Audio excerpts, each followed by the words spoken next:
परब्रह्म परमात्मा कौन है? राम हैं, शिव हैं, देवी हैं, कृष्ण हैं, राधा हैं। वो एक तत्व कौन है? देखिएगा 15 में अध्याय का 16 और 17 में 3 पुरुष हैं, 3 भगवान हैं, 3 ब्रह्म हैं। नमस्कार दर्शकों, स्वागत है आप सभी का एक बार फिर से एक और नए आध्यात्मिक ज्ञान चर्चा में। दर्शकों, आज का वीडियो बहुत ही महत्वपूर्ण है क्योंकि आज हमारे साथ में श्री प्रेमानंद जी महाराज और दूसरी तरफ है जगत गुरु तत्वदर्शी संत रामपाल जी महाराज जी। तो दर्शकों, प्रेमानंद जी महाराज जी के एक अनुयायी ने उनसे एक प्रश्न किया है कि वह परब्रह्म परमात्मा कौन है? क्या वह राम है, कृष्ण है, राधा है, कौन है? तो चलिए हम जानते हैं प्रेमानंद जी महाराज जी के विचार, जिनके बाद हम जानेंगे तत्वदर्शी संत रामपाल जी महाराज जी के विचार। महाराज जी राधे राधे। महाराज जी आपके चरणों में कोटि कोटि प्रणाम। महाराज जी मेरा प्रश्न है कि परब्रह्म परमात्मा कौन है? राम हैं, शिव हैं, देवी हैं, कृष्ण हैं, राधा हैं। वो एक तत्व कौन है? कृपया मार्गदर्शन। सब है। शीशे के महल में आप खड़े हो जाओ, जो आपके लाखों हजारों रूप दिखाई देंगे, उनमें कौन है आप? समझ रहे? सब। सर्वम खलमिदम ब्रह्म नेह नानास्ति किंचन, किंचन मात्र भी उसके सिवा और कुछ नहीं। वही है। गीता जी में, वो उपनिषद से गीता जी में, मत्तः परतरम नान्यत किंचिदस्ति धनंजय, हे अर्जुन मेरे सिवा और कोई नहीं है। ईशावास्यमिदं सर्वम यत्किंच जगत्याम जगत, इस जगत में जो भी छोटे से भी छोटा, बड़े से भी बड़ा दिख, वो ईश्वर ही बना हुआ है। ईश्वर के सिवा कोई नहीं। भक्ति सी राम में सब जग जानी, करो प्रणाम जो रिजुक पानी। प्रेम जित देखूं तित श्याममयी, उसके सिवा कोई नहीं। समझ रहे हो आप? सब रूपों में वही है जिसमें आपको प्यार हो जाए, जिसमें आपकी श्रद्धा बैठ जाए।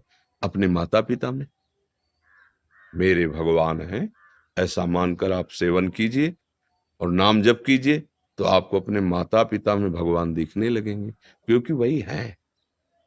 पुंडरीक जी महाराष्ट्र में यही बात संतों के मुख से सुनी और अपने माता पिता को भगवान माना, और रात दिन जैसे अष्टों पहर भगवान की सेवा होती, ऐसे अपने माता पिता की सेवा, आरती पूजा सब वैसे ही जैसे भगवान की। स्नान करवाना, भोजन पवाना, आरती कर, शयन करवाना, पैर चापना, वैसे ही। जानते हो, आज जो भगवान विट्ठल जी है ना, वो दर्शन देने आए। पीछे से आवाज की, पुंडरीक दर्शन कर लो। कौन हो? मैं भगवान द्वारिकाधीश श्री हरि हूं। तो रुको महाराज, अभी थोड़ी सेवा रह गई। एक ईंट पड़ी थी, ऐसे दे दिया, तो भगवान ऐसे खड़े हो गए ईंट पे। आज भी ऐसे ही खड़े हैं, दर्शन दे रहे। अपने माता पिता को भगवान मानकर सेवा की तो भगवान दर्शन देने आए। अपने पति को भगवान मान करके आराधना की अनुसुईया जी ने अत्रि मुनि को, तो भगवान तीनों रूपों में, महादेव, ब्रह्मा और हरि, 6-6 महीने के बालक बना के पालने में सुला दिया। ये भगवान मान करके हम कहीं भी आराधना करें। भगवान मान करके वचन बोल दिया प्रहलाद जी ने कि खंबे में भी भगवान है, तो प्रहार किया हिरण्यकश्यप ने घूंसे, कहां तेरा हरि? तो ऐसा अद्भुत रूप जो न कहीं पढ़ा गया था, न सुना गया था, न देखा गया था, ब्रह्मा ने बनाया ही नहीं था। नरसिंह वपु ऐसी दहाड़ कि तलवार और ढाल सब छूट गई, मूर्छित होकर गिर पड़ा, केवल दहाड़ पर भगवान नरसिंह का स्वरूप। दृढ़ निष्ठा थी कि मेरे भगवान कण कण में विराजमान है। तो कुत्ते में नामदेव जी ने भगवान विट्ठल के दर्शन पाए। भैया कहो सो कहां जहां प्रभु नाही। भगवान महादेव जी पार्वती जी से कहते हैं, ते समाज गिरजा में रहू, अवसर पाए बचन एक कहू, हरि व्यापक सर्वत्र समाना, और प्रेम ते प्रगट होए मैं जान। भगवान सर्वत्र विराजमान है। जहां आप प्रेम करके उनकी आराधना करो, वहीं से वो प्रकट हो जाएंगे। जहां से भी, सर्वत्र सब रूपों में मेरे प्रभु ही विराजमान हैं। देखो, भांग के बट्टा में कोई भगवान की आकृति नहीं, वो तो भांग पीसने वाला, और जाट धन्या जाट को दे दिया कि यही भगवान है। बस मान लिया, गुरुदेव ने मुझे भगवान दे दिए, और आराधना की तो श्याम सुंदर 7 डोलने लगे। अब देख लो, है ना भगवान, कोई विग्रह नहीं, कोई मूर्ति नहीं, कोई शालीग्राम नहीं, कोई नर्मदेश्वर नहीं, भांग का बट्टा। बालक है क्या ठाकुर आराधना गए, बोले ले हो ये भगवान है।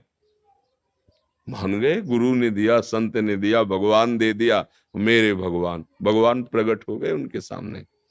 भैया कहूं कहीं कैसे खोजने की जरूरत नहीं है, भजने की जरूरत है।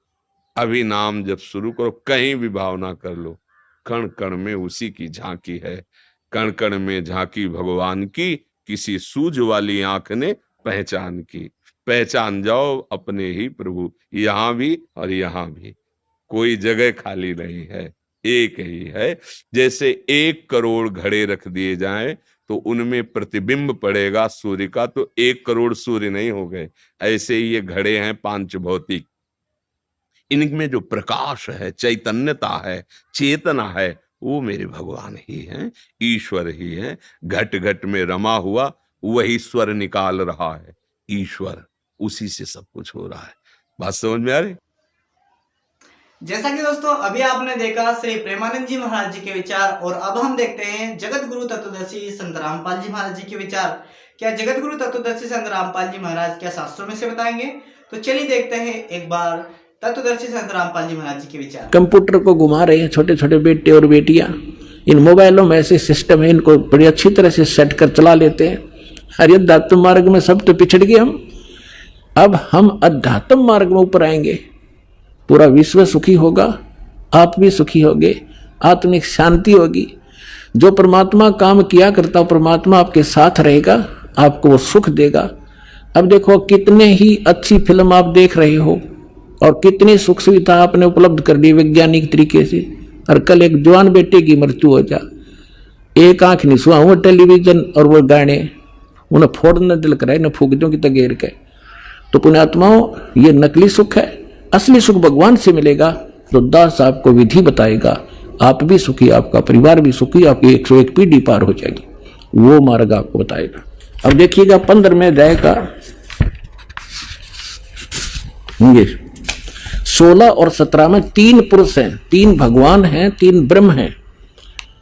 अध्याय नंबर 15 का ये श्लोक नंबर 16 यहां पर है। इसमें क्या कि द्वौ इमौ पुरुषौ लोके सर्च अक्षर एवं सर सर्वाणी भूतानि कुटस्थ अक्षर उच्चते। 16वां श्लोक, इसका अनुवाद यहां पर क्या ना, इस संसार में नाशवान और अविनाशी भी ये 2 प्रकार के पुरुष हैं। अब देखो इन्होंने सर्वाने नाशवान, अक्षरवाने अविनाशी कर दिया। ये लिखना था इस संसार में सरपुरुष और अक्षर पुरुष, ये पुरुष है ना, ये दोनों संस्कृत में इसके साथ भी लगाया जाता है, अक्षर पुरुष और सरपुरुष, ये और इनको देखें तो नाशवान और अविनाशी 2 प्रकार के पुरुष हैं। पुरुष माने परमात्मा है, प्रभु है, भगवान है, ईश है, स्वामी है। और संपूर्ण प्राणियों के शरीर तो नाशवान है, जीवात्मा अविनाशी कहा जाता है। अब क्या है, ये सरपुरुष कितना मालिक है, अक्षर पुरुष कितना मालिक है, और परम अक्षर, अब तीसरा कौन है, वो तीसरा पहले दिखाते हैं आपको। तीसरा जो है वो परम अक्षर पुरुष है। अब यहां आपने 15वें अध्याय के 16वें श्लोक में 2 पुरुष हैं, सरपुरुष और अक्षर पुरुष। ये 2 प्रकार के पुरुष हैं, और इनके अंतर्गत जितने प्राणी हैं वो नाशवान है, और ये स्वयं भी नाशवान है। जीवात्मा तो गधे की भी नहीं मरती, कुत्ते की भी नहीं मरती। अब यहां देखो 15वें अध्याय के 17वें श्लोक में क्या लिखा है कि उत्तम पुरुष है तू अन्य। ये उत्तम पुरुष माने श्रेष्ठ परमात्मा तो इन दोनों से अन्य है, सरपुरुष और अक्षर पुरुष से। सरपुरुष सर और अक्षर, नाशवान और विनाशी, ये 2 प्रकार के पुरुष हैं। इसमें लिखा 17वें श्लोक में 15वें अध्याय के कि उत्तम पुरुष है तू अन्य परमात्मा इति उद्धारत है, ये लोग तरम आविश्य विवर्ती अवैश्वर है। उत्तम पुरुष तो अन्य ही है, इन दोनों से कोई और है, वो श्रेष्ठ भगवान परम अक्षर ब्रह्म 3रे नंबर का। उत्तम पुरुष तो अन्य ही है जो तीनों लोकों में प्रवेश करके सबका धारण पोषण करता है, वो अविनाशी परमेश्वर परमात्मा इस प्रकार कहा जाता है। इसी 15वें अध्याय के प्रथम मंत्र में ये देखिएगा, 15वें अध्याय का प्रथम मंत्र में इसमें कहा है कि ऊर्ध्व मूलम अधः शाखम अश्वत्थम प्राहु अवम छंदासी यस्य प्रणानी ये तम वेद स वेदवित। इन्होंने अनुवाद किया है कि ऊर्ध्व मूलम आदि पुरुष परमेश्वर मूल वाले, इसका अर्थ करना था ऊर्ध्व माने ऊपर को, जड़ वाला वो तो पूर्ण परमात्मा है, और अधः शाखम यहां इन्होंने अधः का अनर्थ कर दिया ब्रह्मा रूप मुख्य शाखा वाले। नहीं, अधः माने नीचे होता है, ऊर्ध्व माने ऊपर होता है। इसमें अधः 2 बार है, अधः अधः, ये दूसरे श्लोक में। अब यहां इन्होंने और ऊर्ध्वम भी है, यहां देखो इन्हीं का अनुवाद देखते हैं। अधः माने नीचे है, अधः माने नीचे, अधः माने नीचे, और ऊर्ध्व माने ऊपर, ऊर्ध्वम माने ऊपर। अब यहां देखो, हम फिर आगे वापस 15वें अध्याय के प्रथम श्लोक में, ऊर्ध्व मूलम अधः शाखम, ऊर्ध्व मूलम अधः शाखम, ये अधः शाखम, ये ऊर्ध्व मूलम अधः शाखम अश्वत्थम प्राहु अवम अविना छंदासी यस्य प्रणानी ये तम वेद स वेदवित। अब इन्होंने ये गलत किया है, यह लिखना था ऊपर को जो जड़ वाला, ऊपर को जड़ वाला वो तो परमेश्वर है, पूर्ण परमात्मा है, ये ठीक है। अधः शाखम गलत कर दिया, नीचे को शाखा वाला, और संसार रूपी पीपल के वृक्ष को अविनाशी कहते हैं, वेद जिसके पत्ते कहे गए हैं। और उस संसार वृक्ष को जो व्यक्ति, जो संत मूल सहित तत्व से जानता है, वह है सवेदवित, वह वेद के तात्पर्य को जानने वाला है। वो तत्वदर्शी संत है जो इस संसार रूपी वृक्ष के सभी विभागों को बता देगा। ये देखिएगा, संसार रूपी वृक्ष दिखाता हूं आपको। पहले परमेश्वर ने 600 वर्ष पहले बताया था, देखिएगा ये अब संसार रूपी वृक्ष का चित्र। ऊर्ध्व मूलम अधः शाखम, ऊपर को जड़ वाला, जड़ तो समझो पूर्ण परमात्मा परम अक्षर ब्रह्म है, और नीचे को शाखा वाला। परमात्मा ने कहा अक्षर पुरुष एक पेड़ है, ये समझो इतना। पृथ्वी से बाहर जो दिखाई देता है उसको पेड़ कहते हैं। ये अक्षर पुरुष तना है, ये तो अक्षर पुरुष है। जैसे गीता जी अध्याय नंबर 15 के श्लोक नंबर 16 और 17 में 3 पुरुष बताए हैं, एक अक्षर पुरुष, एक ये सर पुरुष यानी ज्योति निरंजन डार, और एक परम अक्षर ब्रह्म है उत्तम पुरुषत्व अन्य, ये जड़ है, ये परम अक्षर ब्रह्म है, ये मूल मालिक है पूर्ण परमात्मा आदि पुरुष परमेश्वर। तो इस संसार रूपी वृक्ष की जड़ समझो। तो क्या बताया परमात्मा ने कि अक्षर पुरुष एक पेड़ है, और ज्योति निरंजन हुआ की डार, इसको सर पुरुष भी कहते हैं, ब्रह्म भी कहते हैं, इसको काल भी कहते हैं। इसको डार समझो, सरपुरुष सरब्रह्म अर्थात सरपुरुष, इसको काल ब्रह्म भी कहते हैं, इसको सर्वपुरुष भी कहते हैं। ये अक्षर पुरुष कहलाता है। और तीनों देवा शाखा है, वाई पात रूप संसार। परमेश्वर ने 15वें अध्याय को गीता जी को इस एक ही अपनी अमृतवाणी के एक ही लोकोक्ति में, एक ही दोहे में स्पष्ट कर दिया है। कबीर अक्षर पुरुष एक पेड़ है, निरंजन वाकी डारे, तीनों देवा शाखा है, पाते रूप संसार।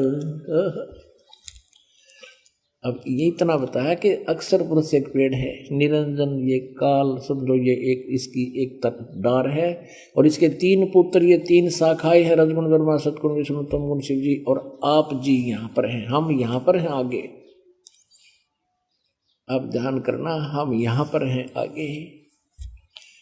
अपने आत्माओं, श्रीमद् भगवद गीता अध्याय नंबर 15 में ये स्पष्ट कर दिया कि ऊपर को जड़ वाला, नीचे को तीनों गुण रूपी शाखा वाला, ये उल्टा लटका हुआ एक संसार रूपी वृक्ष है। जड़ तो समझो परम अक्षर ब्रह्म है, ये पूर्ण परमात्मा है, और नीचे की तीनों गुण रूपी शाखा बता दी, काल ने और कुछ नहीं बताया है। ऊपर न जड़ है ऊर्ध्व मूलम, और नीचे को तीनों गुण रूपी शाखा है। ये देखिएगा, यही श्रीमद् भगवत गीता, फिर देखिएगा। ये आप पढ़ रहे हैं, अभी आपने 15वें अध्याय का प्रथम मंत्र पढ़ लिया। जो संत इस संसार रूपी वृक्ष को मूल सहित जड़ते लेकर पत्ते कति सही बता देगा, स वेदवित, वह वेद के तात्पर्य को जानने वाला। आगे देखना 2 में क्या कहा है कि उस संसार वृक्ष की तीनों गुण रूप है। जल से बड़ी हुई नहीं, तीनों गुण रूप है। विषय परवाला, ये भी देख लियो साथ में, विषय परवाला शाखा, ये विषय विकारों वाली तीनों गुण रूपी शाखाएं हैं। इसका सीधा अर्थ बनता है, इनने तो और कुछ लिख रखा है। वो नीचे और ऊपर फैली हुई है मनुष्य लोक में, कर्मों के बंधन में, कर्मानुसार बांधने वाली, जैसा जिसका कर्म है उस तरह रोके रखने वाली की भी ये मुख्य कारण है। मूलानी, ये तीनों गुण, रजगुण ब्रह्मा, सतगुण विष्णु और तमगुण शिव जी, ये जीवों को कर्मानुसार यहाँ बांधे रखती हैं या फंसाए रखते हैं। ऊपर और नीचे व्यापत हो रही है तीनों, यानी ब्रह्मा विष्णु महेश जी की जो स्थिति है, इनका जो प्रभुता है इस पृथ्वी लोक पर, नीचे पाताल लोक पर और ऊपर स्वर्ग लोक पर, इनमें एक एक विभाग के मंत्री हैं। ये रजगुण विभाग के ब्रह्मा जी, सतगुण विभाग के विष्णु जी, तमगुण विभाग के शिव जी। तो दर्शकों, अभी आपने देखा जगत गुरु तत्वदर्शी संत रामपाल जी महाराज के विचार, और उनसे पहले आपने देखा था श्री प्रेमानंद जी महाराज जी के विचार। तो आपको दोनों संतों में से कौन से संत का विचार शास्त्र अनुकूल लगे? गीता अध्याय 4 के श्लोक 34 में तत्वदर्शी संत की शरण में जाने को कहा है। तो क्या आप तत्वदर्शी संत की खोज कर रहे हैं? कमेंट में जरूर बताएं। मिलते हैं एक और नए आध्यात्मिक ज्ञान चर्चा में। आज के लिए बस इतना ही। राम राम।